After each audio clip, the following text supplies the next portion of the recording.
Kasalanan, linisin niyo po kami at Panginoon, paging dapating tumanggap ng inyong pagtutuwid, pagliliwanag, at pag-akay.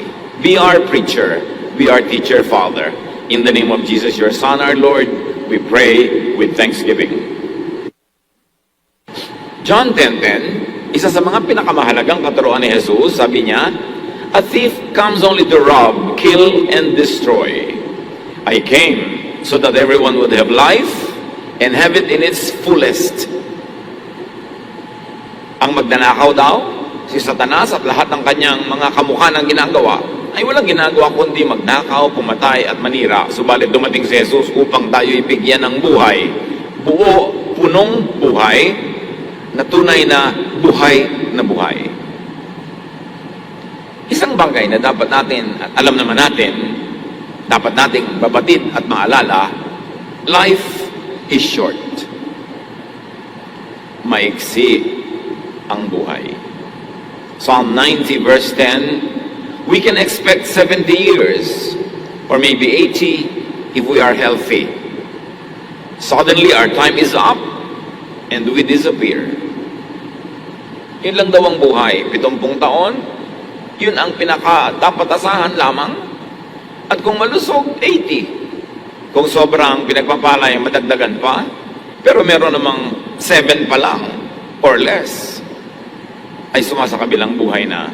So niya, bigla-bigla na lamang na deadline na natin, tapos na, at tayo'y mawawala. You have limited time on earth. Job 14:1-2, life is short. We are flowers that fade and shadows that vanish. Sa kaiksian ng buhay ay para lang daw tayo mga bulaklak na namumukadkad sumandali at pagkatapos ay naluluoy at nawawala. Psalm 144 verse 4, we disappear like a breath. Nawawala tayo na parang hininga. Hindi mo na mahanap kung saan napunta. So you and I, you have only one earthly life. Isa lang ang buhay dito sa balat ng lupa. Hebrews 9:27, we die only once, and then we are judged. At sa judgment na yun, hindi lamang naging mabuti ka ba o masama, kundi sinulit mo ba ang buhay? Yung ipinahiram sa iyong sandali, sulit ba o nasayang? Naipamuhay mo ba ang assignment mo? Nagawa mo ba ang dapat mong gawin at gusto mong gawin? O dumaan ka lamang nang wala ka man lang naiwang bakas? Wala ka man lamang dalasap na ligaya para kang hindi nabuhay? Because you have only one life, you have only one true self. Isa lang ang tunay mong ikaw. Ang mga tao, maraming balat kayo, maraming kunwari, maraming maskara, pero isa lang ang tunay na ikaw. Psalm 139:13, 15-16, for you created my inmost being, O God, you knit me together in my mother's womb. Kayo po, O Diyos, ang bumuo sa kaloob-looban, kahimay-himaymayan ng aking pagkatao. Kayo ang tumahi, nagtagni-tagni, bumuo sa akin. My frame was not hidden from you when I was made in the secret place, when I was woven together in the depths of the earth. Hindi po lingid sa inyo, Diyos, ang aking buong pagkatao. Kasi kayo ang lumikha sa akin. Your eyes saw my unformed body. All the days ordained for me were written in your book before one of them came to be. At dahil kayo ang lumikha sa akin, kayo ang nagbigay sa akin ng assignment kung paano ako mabubuhay. Kayo ang nagbigay sa akin ng assignment kung saan ako lulugar, ano ang aking gagawin. Kaya para na rin binigyan nyo ng script ang buhay ko kung paano ko ito gagampanan. Alam nyo ang aking gagawin, ang magugustuhan, ang aking aayawin. Alam nyo ang aking magiging mga hilig. Dahil kayo ang lumikha sa akin. At dahil dyan, alam nyo, generally speaking, kung ano ang tatahakin kong landas, anong buhay ang aking isasabuhay. Alam yun ng Diyos. And because you have only one true self, therefore you only have real one life. Yung sinasabi ni Jesus, I came that you might have your life and that you will have it to the full. You have only one life to live.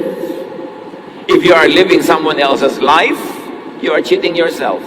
And that's someone. Marami po sa atin, malungkot kasi hindi tayo nabubuhay ng gusto natin. Nabubuhay ka dahil ito gusto ng magulang mo, dahil ito gusto ng asawa mo, dahil ito gusto ng kaibigan mo, ito gusto ng anak mo, ito ang gusto ng lipunan para sa iyo. Pero ikaw ba talaga ay ikaw? Buong buhay na lang mula pagkabata, pinaglalaban mo, alam mo man o hindi na mamuhay ka ayon sa iyong katotohanan. Pero maraming makapangyarihan sa paligid mo na telling you how to live. Hindi dapat ang gusto mong kulay, hindi dapat ganyan ang hilig mong pagkain, hindi dapat ganito ang kan mo. Dahil ito ang gusto ko, ako ang may kapangyarihan sa iyo. Ako ang nagpapakain sa iyo. Habang bata, yes, why not turuan ng mga positive values and godly values dahil inuhubog. Pero pagkatapos ng pagkabata, pinapayagan na tayo dapat na lumago, parang halaman, kung saan mo gustong dalhin ang iyong sanga, kung anong gusto mong maging kulay. At patapos na ikaw ay makalaya sa imposition ng iyong mga lolo, lola, mga magulang, mag-aasawa ka, imposition naman ng asawa mo ngayon kung paano ka mabubuhay. Siyempre may adjustment ka kasi may asawa ka, lalo to ko sa iyong puri, katapatan sa kanya. Pero yung bang gusto mong gawin, yung profesyon, yung trabaho, yung gusto mong maging ayos mo, talaga bang dapat pinapakialaman yan kahit ng asawa? Meron ba talagang karapatan ng sino man to tell you kung sino ka dapat maging? Diyos ang lumikha sa iyo. At kung ano ang iyong nadarama, kung anong likas, kung anong totoo, yun ang likha sa iyo. Psalm 139:14, I praise you because of the wonderful way you created me. Everything you do is marvelous, including me. Of this, I have no doubt. Pero marami sa atin, lumaki at tumanda na lang, napapaniwala ng iba na wala tayong kwenta, mali tayo, we are a mistake. Dahil hindi tayo sumusunod sa kanilang kagustuhan. Pero sabi niya, lahat ng inyong nilikha, pabuloso, maganda, kahanga-hanga. At ikay nilikha ng Diyos, therefore kasali ka sa magandang bagay na yon. Because you have only one true self and one true life, you have only one true love. Ano ba talagang gusto mong gawin sa buhay?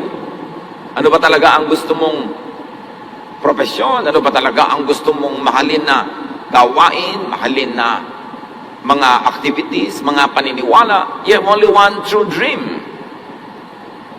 And because of that, you have only one true enjoyment. Are you enjoying your true enjoyment? Or are you living a life according to the script of someone else para sa kanyang enjoyment pero hindi para sa iyo? Ano man ang nais mong mahalin dahil maiksi ang buhay, mahalin mo na.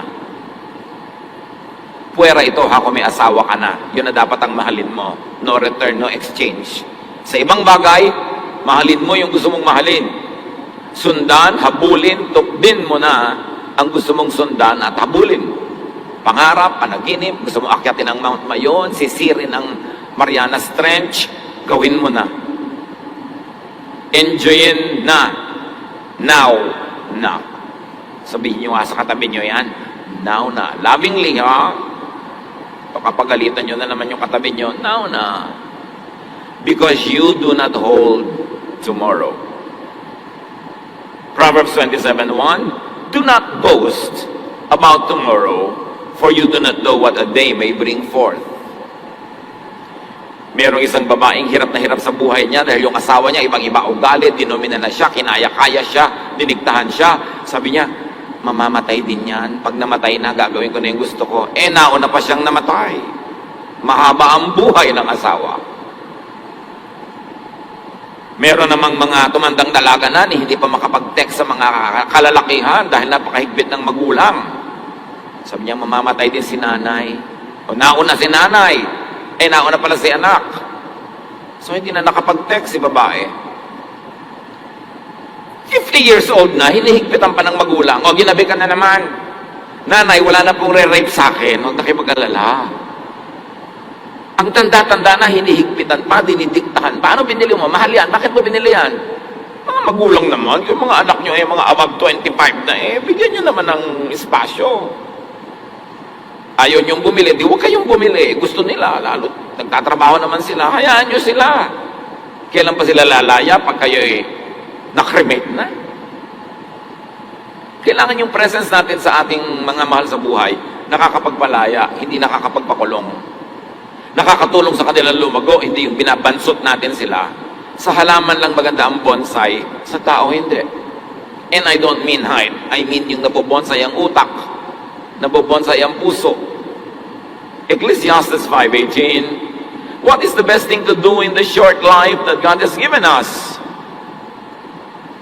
I think we should enjoy eating, drinking, and working hard. This is what God intends for us to do.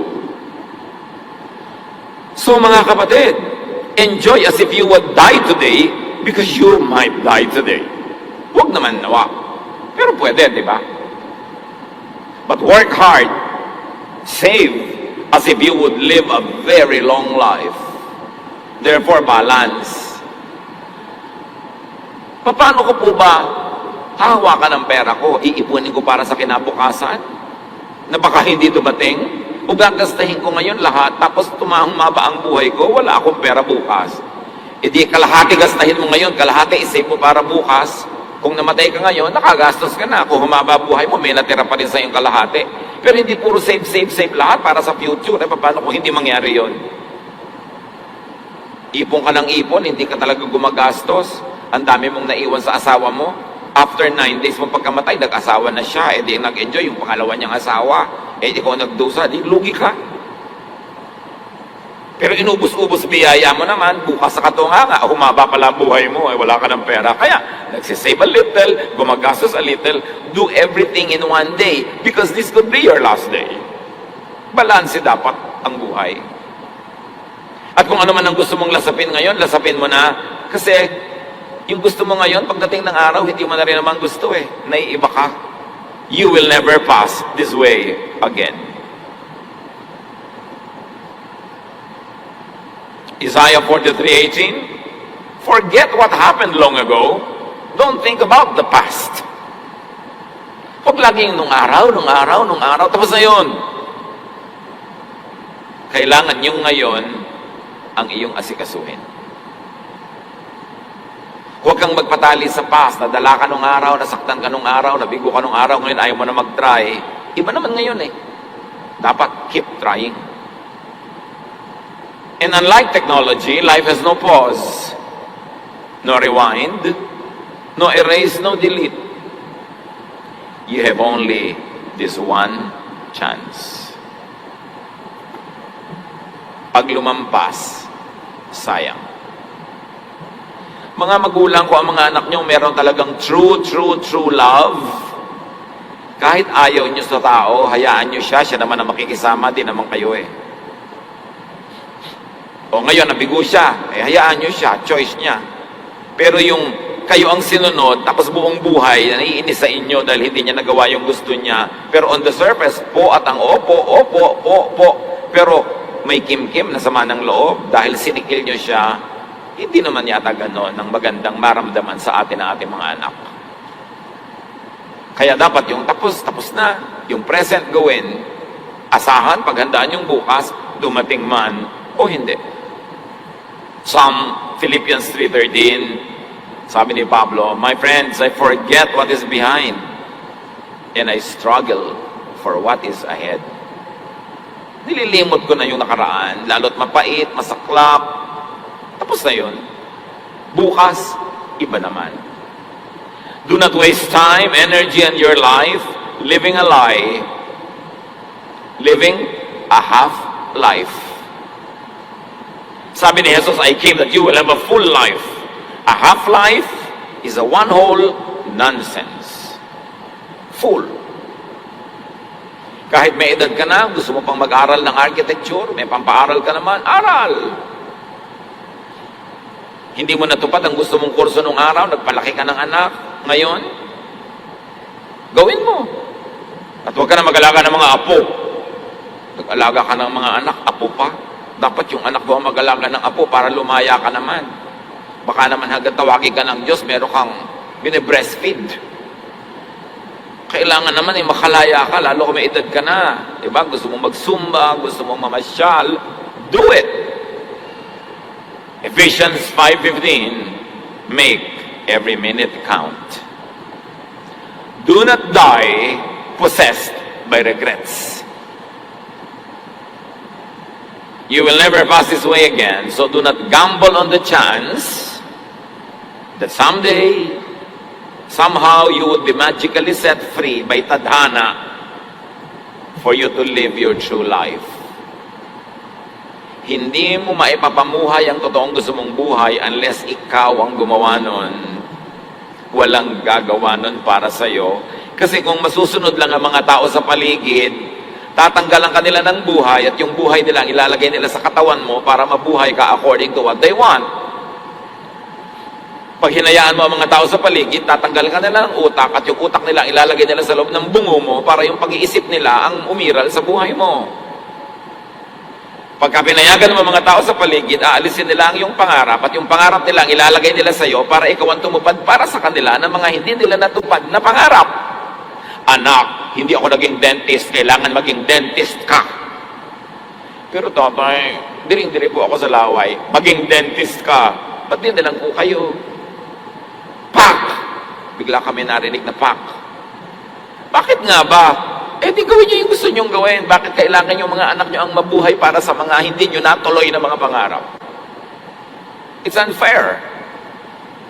Hindi na nga kayo natuloy, sila din hindi matutuloy kasi ang itinuloy nila yung para sa inyo. Eh ano, gaganti sila sa inyong apo naman. Eh di generational na yan. No one will do your life for you except yourself. At may lakas para gawin yan. Philippians 4:13, I can do all things through Christ who gives me strength. At hindi lang yun strength to suffer, but also strength for self-realization and fullness. Kailangan mo ng lakas ng loob para magdusa at humarap ng hawakan, buhatin ang pagdurusa. Pero kailangan din ng lakas ng loob para sumaya. Para gawin mo yung talaga nagpapasaya sa iyo. Only you truly know how God created and wired you. Only you truly know your true strengths and weaknesses, even your imperfections.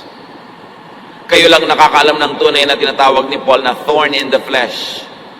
Isang uri ng kahinaan o kapintasan, ano man yon, na nasa iyo at kailangan mong tanggaping kasama ng iyong pagkatao. 2 Corinthians 12:8-9. Sabi ni Pablo tungkol sa kanyang thorn in the flesh, kung ano man yung kanyang kapintasan, kahinaan o karamdaman, ano man yun, hindi niya kasi sinabi. 3 times, I pleaded with the Lord to take it away from me. 3 times, I pleaded with the Lord to take it away from me. But He said to me, my grace is sufficient for you, for my power is made perfect in weakness. Therefore, I will boast all the more gladly because about my weaknesses, so that Christ's power may rest on me. Not once, not twice, but thrice, sabi ni Paul. Ipinakiusap ko sa Panginoon na alisin itong kahinaan ko na ito. Pero sabi niya, habang mahina ka, lalong tumitingkad ang lakas ko na ibinubuhay ko sa iyo. Sabi ganun, kaya sabi ni Pablo, kaya lalo kung pwedeng sana ipagyabang pa at ipagmalaki ang aking mga kahinaan. Dahil imagine, sa kabila ng kahinaan ko, ginagamit ako ng Panginoon. Sa kabila ng kapintasan ko, nagiging instrumento ako ng Diyos. Sa kabila ng aking thorn in the flesh, the Lord enables me to do great things. Therefore, it is good to have these weaknesses if only the strength of the Lord would be emphasized and glorified. Kaya yung mga sinasabi mong mag-serve ka, magturo ka sa Bible study. Naku, hindi po ako pwede dyan kasi mahina ako. Eh, malakas ang Panginoon. Sumigi ka. Lalong makikita ang lakas ng Panginoon habang mahina ka pala. Meron ako isang kaibigan, marami siyang Bible study, tinuruan, matagal. Ngayon, handa na mag-baptize. Nagte-text sa akin kung pwede ko daw i-baptize. Kasi ba't di ikaw magbaptize? Ikaw ang nagturo sa kanila, ikaw ang nagdala sa Panginoon. Sabi, naku, hindi ako worthy. Kasi wala namang worthy eh. In spite of your weakness, pag ginawa mo yan, nag-glorify ang Panginoon. Huwag mong hayaan na yung mga weaknesses mo, kapintasan mo, maging dahilan para hindi ka maglingkod. Sinasabi mo, ikaw, magturo ka. Naku, boses na pipilas na lata po ako. Hayaan mo sila. Basta ang mahal ka, yung content ng sinasabi mo. Hindi yung gagawin mong dahilan yung weakness mo para hindi ka mag-serve. Sabi ni Paul, all the more gladly I will boast about my thorn in the flesh. Can you imagine? Kahit ganito lang ako, kahit may kapintasan ako at kahinaan, ginagamit ako ng Panginoon for God's glory. That is nice. So accept and live with your thorn in the flesh. May mga bagay sa ating pagkatao na pwedeng baguhin. Baguhin. Pero may mga hindi. Tanggapin. Ituloy ang buhay and depend on God. At dapat meron tayong wisdom to know the difference kung ano yung pwedeng baguhin at ano yung hindi. Ano yung hindi? Yung likas. Yung ipinanganak ka pa lang, ganoon ka na. Bata ka pang munti. Wala ka pa nababasang libro. Wala pa nakaka-influence sa yung kung ano-ano. Ganoon ka na. Di ikaw ang ganoon na nilikha ng Diyos. Tanggapin. At tayo man, dapat natin tanggapin ang ating mga anak, kapatid, pamangkin, kamag-anak. Kung nilikha sila ng Diyos in the unique way that God created them. And we should assist them to have a full life instead of we hide them, we punish them for being who they are. Sabi nga ulit ng Psalm 139, 13 and 16, for you, O God, created my inmost being. You knit me together in my mother's womb.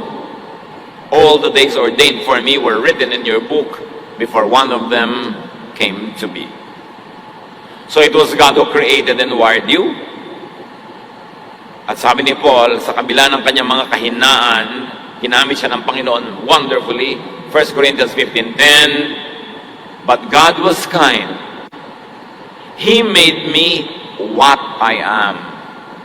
And His wonderful kindness wasn't wasted. Hindi ako nasayang, hindi nasayang ang paglikha sa akin ng Diyos kahit ako may thorn in the flesh. So grow, achieve, serve in spite of.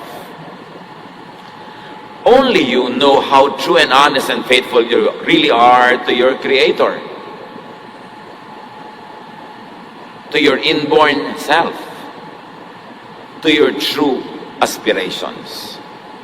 Kayo at bukod tanging kayo lamang ang makababatid kung kayo'y matapat sa inyong tunay na pagkakalikha ng Diyos, pagkatao, at sa inyong mga tunay na hinahangad, mga pangarap at adhikain. Do you betray your own aspirations just to please others? Be faithful to your Maker first, then to your true self, before being faithful to the impossible expectations of society. Jesus set you free from impossible expectations of the law, of society, of values of people around you. Galatians 5:1, it is for freedom that Christ has set us free. Stand firm then, and do not let yourselves be burdened again by a yoke of slavery. And this is slavery to the law, to tradition, to the expectations of society. And don't be a slave. Live correctly, exercise your freedom, as long as your freedom does not infringe upon the freedom of others. Because your freedom stops when it begins to interlap, it begins to intrude into the freedom of others. But as long as you are not harming others in the exercise of your freedom, Christ has set you free.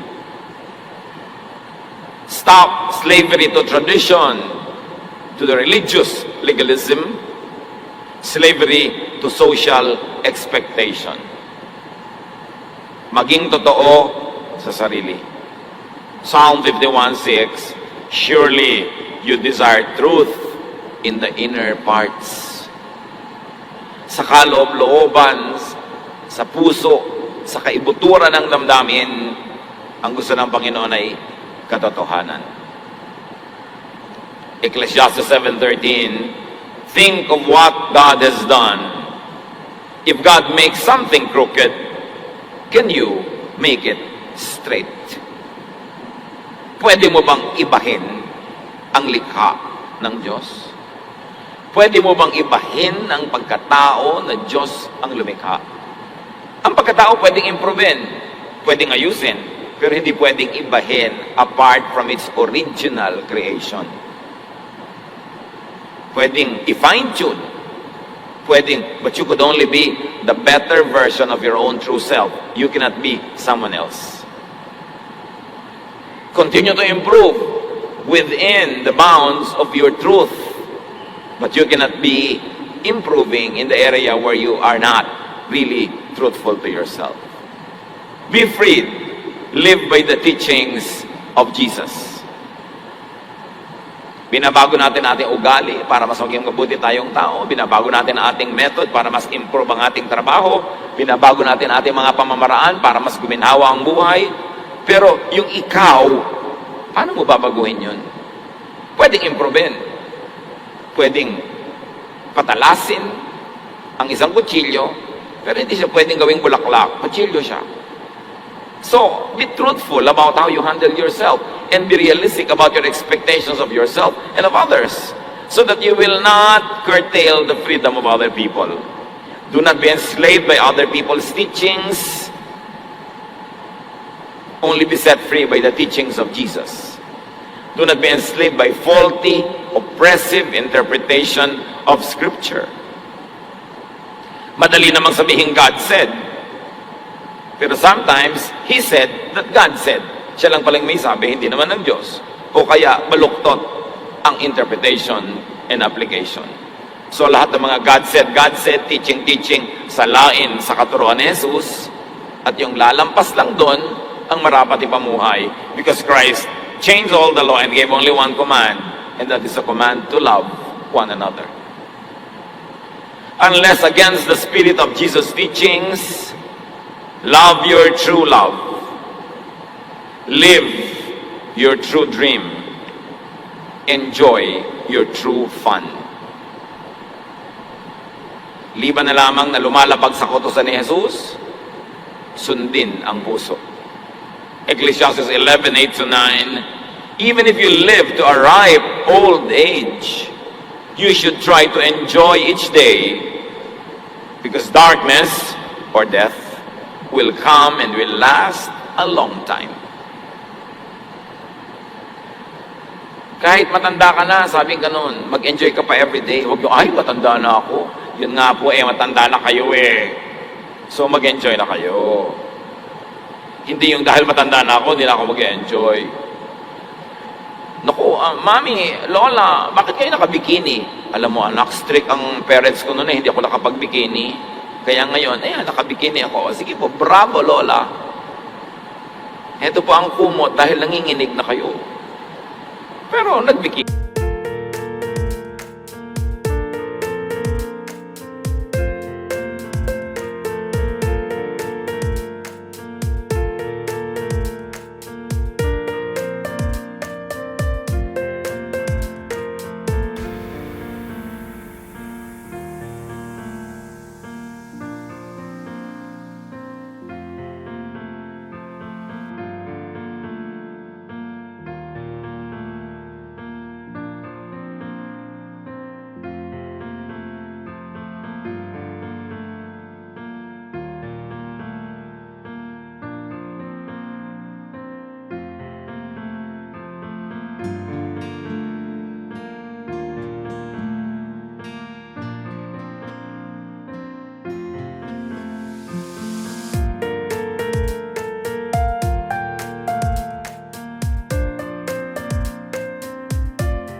Meron naman mga naliligo na nga sa swimming pool o sa beach. Nakapantalon pa yung babae, tapos may palda pa sa ibabaw, tapos naka-long sleeves pa.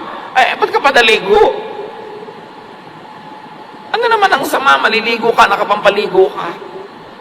Tama, dahil ang isda nga, di ba, nakapampaligo ng suot kasi nasa tubig Kung nasaan ka, pero yung iba sobrang relihiyoso, sobrang istrikto, mali na. Hindi ka nalunod ka na tuloy sa bigat ng kasuotan mo. At naligo ka sa beach, pag-ahon mo, may dala kang 3 kilong buhangin. Di ba na magpapagawa ka ng bahay, hindi mo kailangan yon. So be cheerful and enjoy your life while you are young. Sabi na Ecclesiastes. Do what you want and find pleasure in what you see. Sabi lang, only God will judge you. Ibig sabihin, pag may sumobra ka, mali ang ginawa mo, God will judge you. Pero hindi lang yun ang judgment. Yung masarap at maganda mong pwedeng gawin, hindi mo ginawa, ma-judge ka rin. Dahil sasabihin ng Diyos, sinayang mo ang ipinahiram ko sa iyong buhay. Gusto ko maligaya ka. Mali ang pagkakakilala mo sa akin. Ano ako, killjoy? Ano ako, gusto ko magdusa ka? Kaya nga kita kinreate, ang regalo yung ay buhay. Regalo yan, hindi ang parusa. Ba't ka nagdurusa lagi? Magdusa ka lang kung kailangan. Pero pwedeng hindi magdusa, mag-enjoy ka. Merong Jesus limits, syempre yon. You must not break the law of love for others. In your enjoyment, you should not exercise hatred or disdain for others. Doon sa tinatawag nating alibughang anak, the prodigal son, Luke 15:12-13, the younger son said to his father, "Give me my share of the property."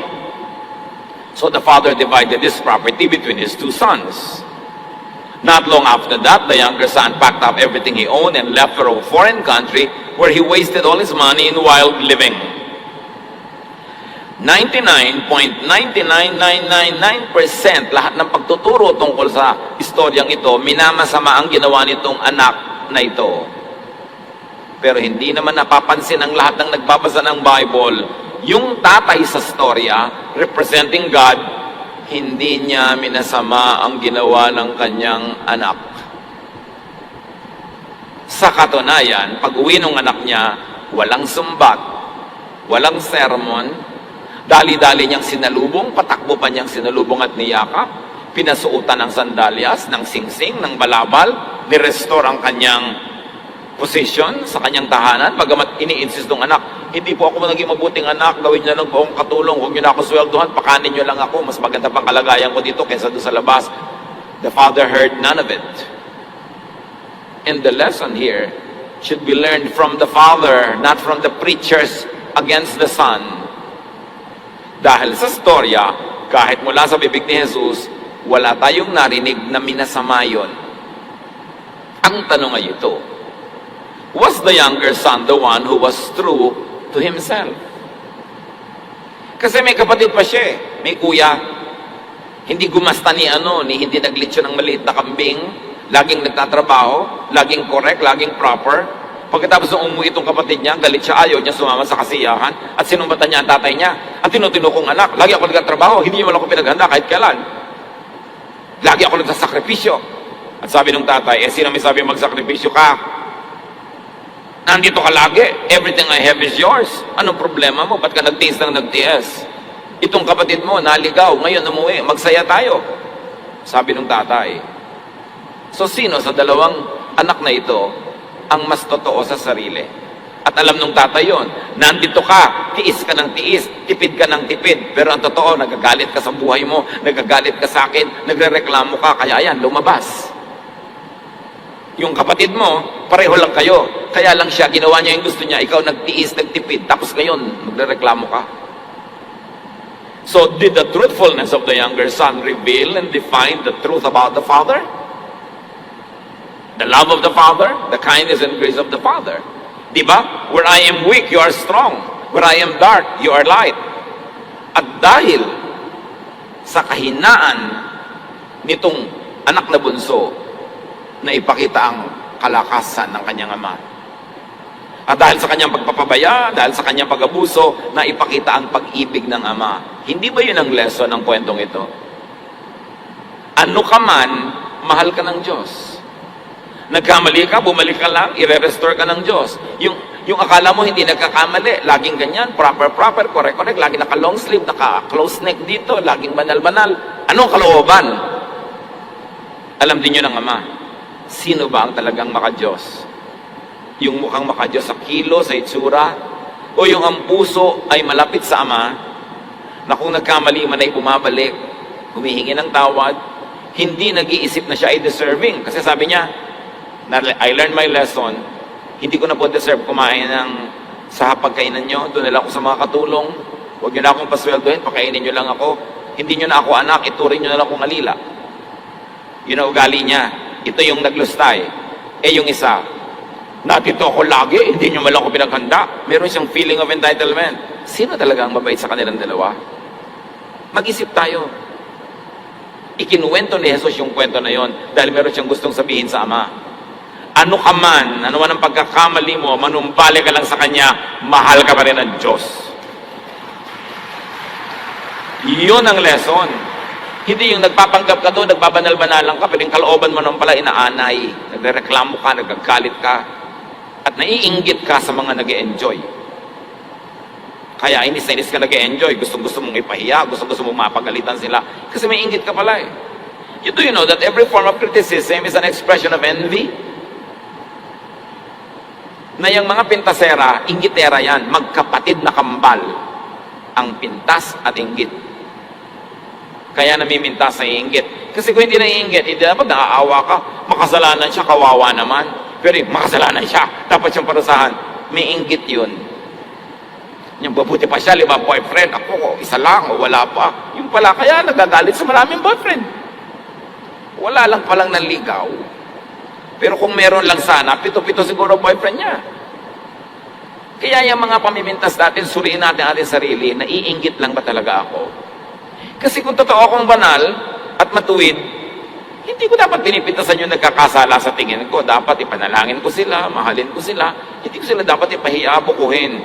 Pero gusto ko silang saktan kasi nasasaktan ako dahil nag-enjoy sila, ako hindi. Suriin natin ang buhay kasi sasandali. Sayang naman kung uubusin mo sa inggit sa kapwa. Di ibuhay mo yung buhay mo. Kita niyo yung younger son? He lived the way he wanted. Obviously, it was not the best decision, but the father loved him nevertheless. So live your true life. Do not make others live your life for you. Do not live in others. Kung minsan yung tiya mo, tiya, huwag niyong papasukin ng espiritu niyo sa aking katawan. Meron ako sariling espiritu. Kung gusto niyo mag-duster kayo, mag-duster. Ayoko mag-duster eh. Bakit ba niyo isinisiksik sa akin ang gusto niyo? Masamang espiritu, umalis ka sa katawan ng tiya ko. Huwag mong ganun. Dahil pinoposes mo ako. I have my life. Why are you imposing your life on me? As long as I'm not harming others, hindi ako nagnanakaw, hindi ko sisira ang buhay nila, let me live my life. 1 Peter 1:24.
The scriptures say, humans wither like grass, and their glory fades like wild flowers. Grass dries up, and flowers fall to the ground. Yun lang ang buhay sa mundo. Saglit. Pero salamat sa Diyos, it is long enough. Kasi tama lahat ang kwenta at bilang ng Diyos. It is not the number in your years. It is not the number of years of your life. It is not the years in your life, but it is the life in your years. that count. Kahit ang haba-haba ng buhay mo, wala ka naman palang nagawa, wala ka na-enjoy, wala ka na-achieve, di parang wala rin. Pero kahit maiksi, kung marami ka nagawa, mahaba yon. Hindi yung haba ng buhay mo sa bilang, kundi sa lalim, taas, lawak ng narating ng iyong isip, ng iyong puso, ng iyong damdamin. Psalm 89:47, remember, life is short. Kaya meron tayong mga nanay, tatay, lolo na medyo may edad na, set them free. Bigyan nyo lagi ng sustento, bigyan nyo ng panggastos para mag-enjoy. Baka naman kaya ang puti-puti ng buhok, walang pampakulay, bigyan nyo ng budget. Liba na lang gusto niya talaga, yun ang buhok niya, pero yung iba wala lang kasing budget. No? Lola, ang ganda naman po ng nail polish nyo, black pa, napaka-passionista nyo. Hindi black yan anak, patay ang kuko ko. Katatrabaho dito sa bahay. Dapat naman mag-enjoy na, lalo kung naging magulang, doble-doble kung naging responsable at mabuting magulang, pasayahin na natin sila sa kanilang mga nalalabing panahon. Sa bagay, malay nyo ba, baka mauna pa tayo sa kanila, sino ba nakakatiyak? Pero dapat sulitin ang bawat oras. Do not let eternity and do not let religiosity rob you of your God-given today. Today is cold cash. Yesterday is a spent check. Tomorrow is only a promissory note. You don't know if it will become cash. Only today is your cold cash. Don't waste the moment. Live your complete one life. It is high religion. It is great spirituality.